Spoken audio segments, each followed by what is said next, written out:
It says in Isaiah 40, I was trying to just find one of the verses, and I'm telling you, the whole chapter, Isaiah 40, is so powerful. So I'm going to go back to verse 28. Hast thou not known, hast thou not heard, that the everlasting God, the Lord, the creator of the ends of the earth, faint not, neither is weary. There is no searching of his understanding. He giveth power to the faint, and to them that have no might, he increaseth strength.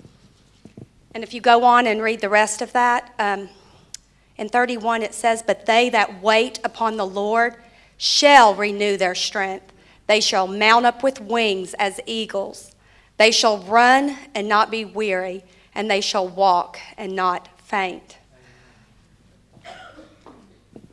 It's interesting because when you think of power, you don't think about waiting. When we think about power in the world, when we think about character and people, to be powerful is to force somebody. To be powerful is to take what you want and to take it now. That's the opposite of what God is saying right there in his word. So I was asked earlier about if I'd ever seen my husband fight. I remember very distinctly this night. He was going up against another good friend of ours.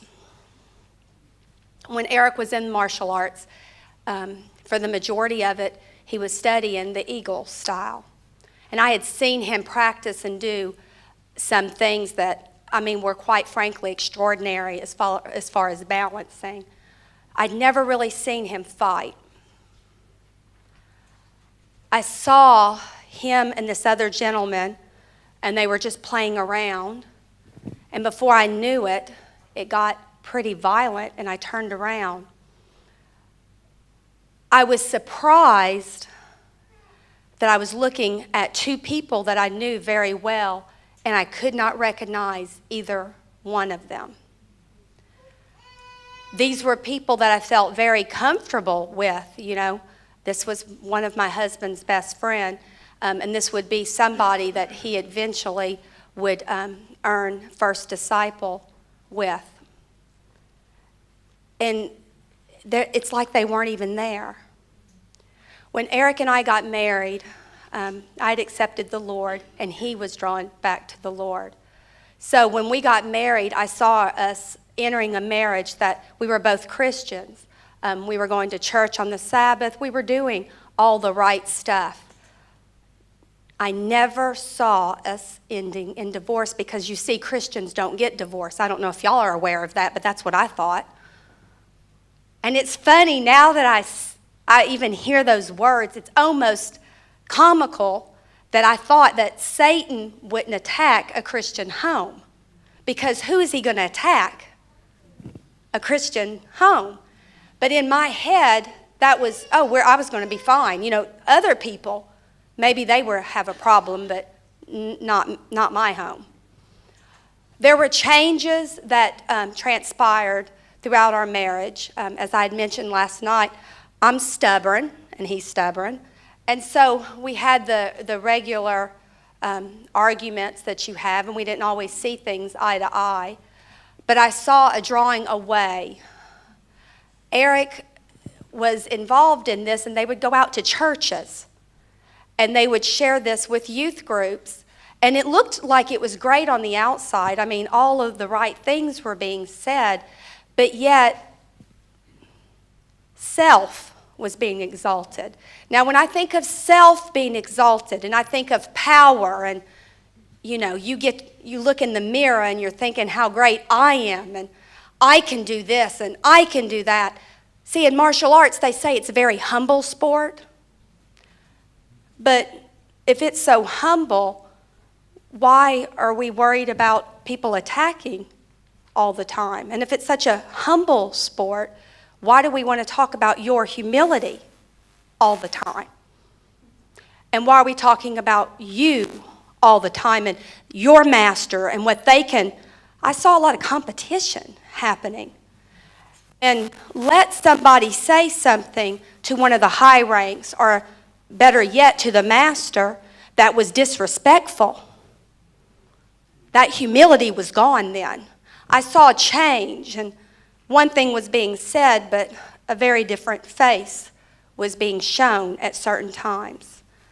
And then this was supposed to be a Christian martial arts. I saw people talking about other people and almost enjoying other people's weakness and making fun, backbiting. It was not a spirit that was showing this humility that the martial arts is always promoting. When you need to know what power is, go to the one who created the earth. When you need to know what strength is, go to the man who laid his arms on the cross and said, Father, forgive them, for they know not what they do. Strength is when you, in your heart, you know that you are deceitful and you're wicked and what you're made from, but you realize that there is a God that is able. The child that you look at, the strength and the power that they have because they love the person that looks different and they don't have to make fun of people. True humility is not seen in the people that are talking about how humble they are all the time. True humility is when you're going to the Word of God and you're lining it up. And if nothing lines up with the Word of God, it's not that the Word of God is wrong. It's that the people that are preaching or saying is wrong. So the character that was being demonstrated and changes that I started seeing happening in my husband, who I thought was a man of God, but the actions weren't lining up, and things in our home were starting a great divide. But the Lord was starting in His mercy and His graciousness, speaking softly and promising to me, but those that wait upon the Lord shall renew their strength. They shall mount up with wings as eagles.